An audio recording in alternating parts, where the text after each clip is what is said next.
Hello everybody, how you doing today? And welcome to your daily dose of English. In today's episode of our daily dose of English, we are going to talk about, as usual, a verb, an expression or an idiom, a phrasal verb, and some news. So, let's get started. The verb for today, the verb I want to talk to you about today is the verb attempt. To attempt. To attempt is basically to make an effort to achieve something. It's a sophisticated way of saying try to do something. So you attempt to do something. We have, as an example, we have attempted to reach out, but she was adamant. We've attempted to reach out, but she was adamant. So we've tried to reach out, but she was adamant. The word adamant, in case you don't know, means irredutível. So when you say that someone is adamant, you say that that person is irredutível. Okay? So that is the verb to attempt.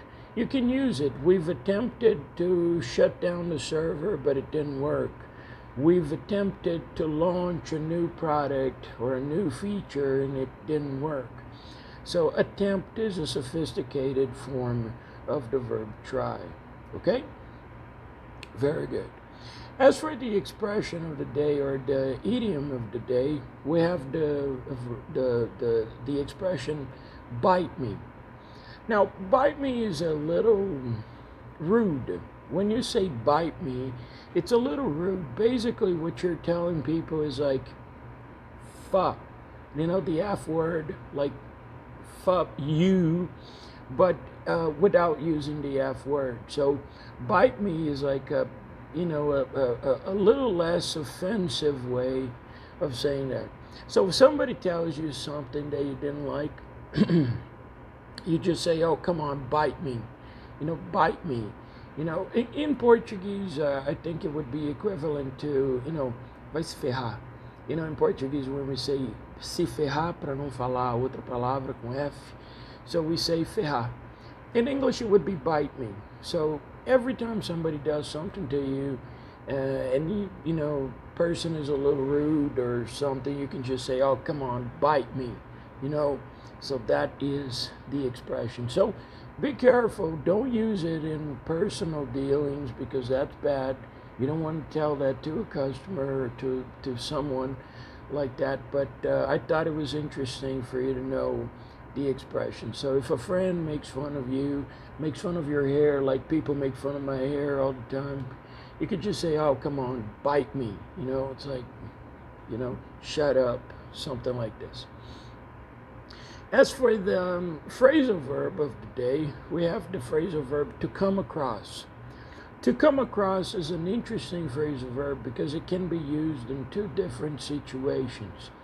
You can say that you came across something nice by chance, by accident. So I could say, oh, I was in a library and then I came across this book.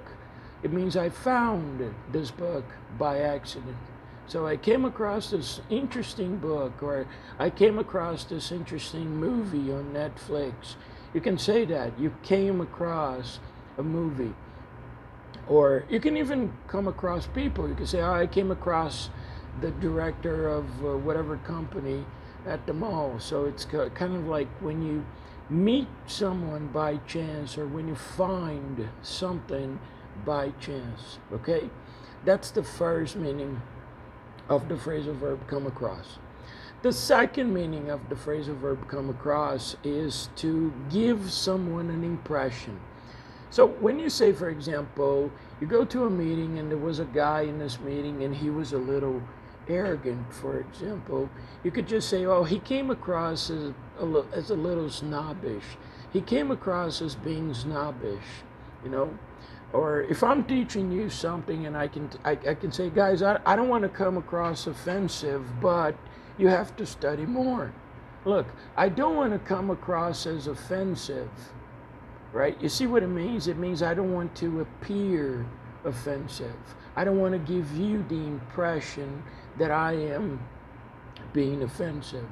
So these are the two meanings for the phrasal verb come across: to find something by accident, or to appear as a certain way. So these are the two meanings of come across that you can use. As for the curiosity of today, I have a very interesting link at the bottom there, somewhere in the text, about an interview from the CEO of iFood on CNN Business. So think about this. It's a Brazilian company, and they were on CNN International talking about business. So I think that is very nice, very remarkable. We often talk about Brazil not having technology companies or not making use of technology. We talk about Brazil as being a commodity type of exporter. We export coffee, we export, soy, food in general, wood, but these are commodity products, right? So when we see a company such as iFood that was born in Brazil, up until 5-6 years ago, it was a small company, to become the empire that they have become, it's really interesting. So there's a link there to the interview of Fabrício Blois, the CEO of iFood, talking about the challenges of the company in this pandemic. I recommend you to watch.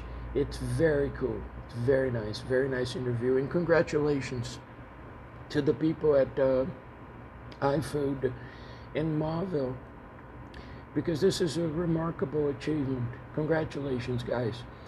Well, I think this is it for today. This is our daily dose. As usual, feel free to share the link. Feel free to share this podcast with your friends and family, people who are trying to study and learn English. And if you are interested in having classes, English classes, business English classes, let me know. Send me a direct message and we can talk. I really appreciate you guys. Have a good week, and I'll see you around. Bye-bye.